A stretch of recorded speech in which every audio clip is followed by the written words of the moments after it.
최근 북한 김정은 위원장의 신변 이상설이 나오고 있습니다. 개인적으로 저는 이 뉴스가 처음 나올 때부터 전혀 신뢰하지 않았는데요. 사실 보도의 진실 여부를 따지는 것 자체도 무의미하다고 봅니다.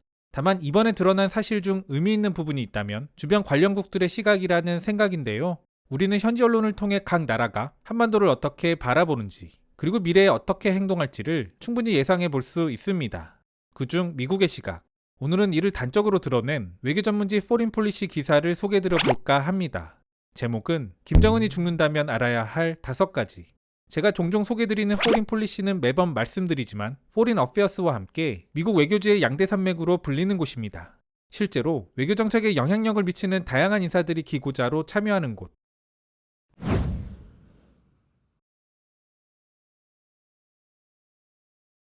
가족 독재의 일반적인 특징은 빠른 붕괴 또는 예기치 않은 붕괴다. 대부분의 독재 정권은 위기의 첫 징후가 나타난 때로부터 1년 이내에 완전히 붕괴됐다. 이런 측면에서 김씨 정권이 보이는 내구성은 이례적인 것이다. 제2차 세계대전이 끝난 이후 18명의 가족 독재자 중 12명은 평균 32년 동안 지속됐다. 반면 북한 정권은 기근, 경제위기, 국제제재, 대외무역 제한과 권력의 세습에도 불구하고 70년 이상 견뎌냈다. 현재 김씨 왕조에 대한 도전 요인은 군대나 북한 주민에 의한 것이 아니다. 단지 외부일 뿐이다. 그러나 과거에 그랬다고 이것이 미래를 보장하는 것은 아니다. 가족 독재의 공통된 특징은 빠르면서도 예기치 않은 붕괴에 있기 때문이다. 한미동맹은 강력하다. 그리고 양국은 효율성을 지속적으로 개선해왔다. 예를 들어 독특한 구조인 한미연합사의 경우 미국과 한국에 각각 별도의 사령부가 있는 경우보다 더 빠르고 효율적인 군사의사 결정이 가능하다. 다만 북한의 불안정성이 촉발할 위기는 남북 간 전투에만 있는 것이 아니다. 난민, 정치적 불안정성, 내전, 쿠데타 등 다양한 역학적 요소가 존재한다는 것을 고려해야 한다. 북한이 붕괴될 경우 한국과 미국은 중대하고 다양한 도전에 직면할 것이다. 그 중에서도 핵무기 관련 시설을 확보하고 파괴하는 것은 최우선 과제가 될 것이다. 북한은 현재 20개에서 60개의 핵무기, 39개의 핵시설과 49곳의 미사일 발사기지를 보유하고 있는 것으로 추정된다. 미사일 기술이 발전함에 따라 북한은 한국, 일본, 심지어 미국의 핵무기 직접 타격이 가능하다. 김정은 또는 그의 후계자는 외부 개입을 막기 위한 최후 수단으로 핵무기를 사용할 수도 있다. 한 가지 큰 문제는 미국의 이러한 비상계획에서 중국군의 역할이 명확하지 않다는 점이다. 기존 예측은 중국의 개입이 난민을 막는 데 한정된다는 것이었다. 그러나 중국의 군사 능력은 변했고 현재 한반도는 핵안보에 대한 우려가 과거와 비교할 수 없을 정도로 높아진 상황이며 미국의 지정학적 전략의 우선순위도 바뀌었다. 이런 상황 속에서 중국은 최근 몇 년 동안 팽창적 모습을 보였다.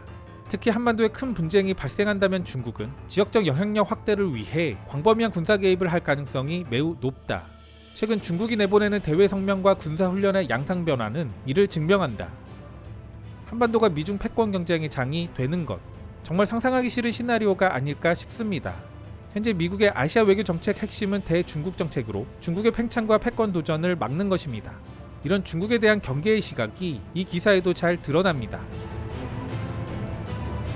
아시아에서 미국의 미래 위상은 중국과의 한반도 경쟁에 달렸다 해도 과언이 아니다.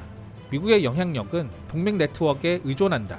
트럼프 대통령의 예측하기 힘든 행보는 이러한 동맹 네트워크에 대한 불확실성을 야기할 수 있다. 만일 미국이 한국에 제공한 동맹 약속을 완전히 따르지 않는다면 한국은 대안을 마련할 것이다.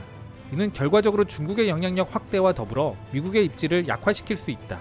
한편 김정은 정권이 붕괴된다면 한반도는 내전으로 비화될 것이다.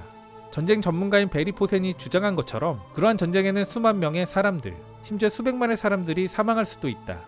그리고 만일 미국이 북한 내 핵무기를 폭파하는 선택을 한다면 지옥적인 결과를 가져올 것이다. 한반도에서 이러한 일이 일어난다면 중국과의 경쟁에서 대격변이 일어날 것이다. 많은 사람들이 이러한 북한의 정치적 문제에 대해 기뻐할 수는 있겠지만 그들이 생각한 대로 흘러가지는 않을 것이다. 기사를 보면서 상당 부분 공감했지만 씁쓸함이 진하게 남습니다. 비극을 예상하면서도 이에 대한 손익을 냉정하게 분석하는 모습. 우리는 당사자이기 때문에 비극적 상황에 초점이 맞춰지지만 절대적으로 미국은 그렇지 않을 거라 저는 확신합니다. 외교, 그리고 국가 이익 앞에 동정적 감정이란 건 없습니다.